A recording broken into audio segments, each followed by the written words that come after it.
വിവിധ ആവശ്യങ്ങൾ ഉന്നയിച്ച കേരള NGO യൂണിയന്റെ നേതൃത്വത്തിൽ കണ്ണൂർ കളക്ടറേറ്റിന് മുന്നിൽ ധർണ നടത്തി. കണ്ണൂരിൽ നടന്ന ധർണ NGO യൂണിയൻ സംസ്ഥാന സെക്രട്ടേറിയറ്റ് അംഗം KP സുനിൽകുമാർ ഉദ്ഘാടനം ചെയ്തു. എല്ലാ കാഷ്വൽ സ്വീപ്പർമാരെയും പാർട്ടി ടൈം ജീവനക്കാരാക്കുക, സ്ഥാപന ക്രമീകരണത്തിന്റെ ഭാഗമായി പുറത്താവുന്ന കാഷ്വൽ സ്വീപ്പർമാരുടെ തൊഴിൽ സംരക്ഷണം ഉറപ്പാക്കുക തുടങ്ങിയ ആവശ്യങ്ങൾ ഉന്നയിച്ചുകൊണ്ട് തിരുവനന്തപുരത്തെ സെക്രട്ടേറിയറ്റിന് മുൻപിലും ജില്ലാ കേന്ദ്രങ്ങളിലും നടന്ന ധർണയുടെ ഭാഗമായി കണ്ണൂരിൽ നടന്ന ധർണ NGO യൂണിയൻ സംസ്ഥാന സെക്രട്ടേറിയറ്റ് അംഗം KP സുനിൽകുമാർ ഉദ്ഘാടനം ചെയ്തു. PP സന്തോഷ് കുമാർ അധ്യക്ഷനായിരുന്നു. A Ratheeshan, KV Manoj Kumar, K Ranjith, TV Prajeesh തുടങ്ങിയവർ സംസാരിച്ചു. കാഷ്വൽ സ്വീപ്പർമാരുടെ ഇടയിൽ നിന്ന് കുറച്ചുപേർ കോടതിയുടെ വിധി സമ്പാദിക്കുകയാണ്.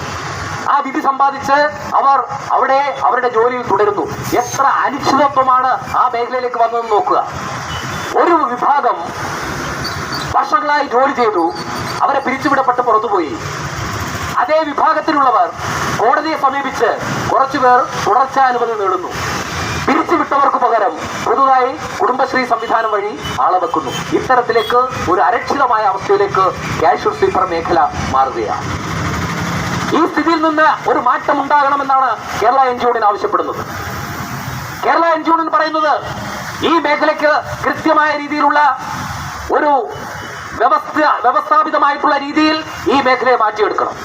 അതിനു വേണ്ടത് എന്താ? അതിനു വേണ്ടത് ഈ കാഷ്വൽ സ്വീപ്പർമാരുടെ നിയമനവുമായി ബന്ധപ്പെട്ട് ഈ പറയുന്ന തരത്തിലേക്ക് മുൻകാലങ്ങളിൽ നിൽക്കുന്നവർക്ക് മുൻഗണന കൊടുത്ത് അവരെ തന്നെ അവിടെ തുടരാൻ അനുവദിക്കണം. 2019, 2009, 2007, 2008 ഒക്കെ തുടർന്ന് വരുന്ന നമ്മുടെ കാഷ്വൽ സ്വീപ്പർമാരുണ്ട്.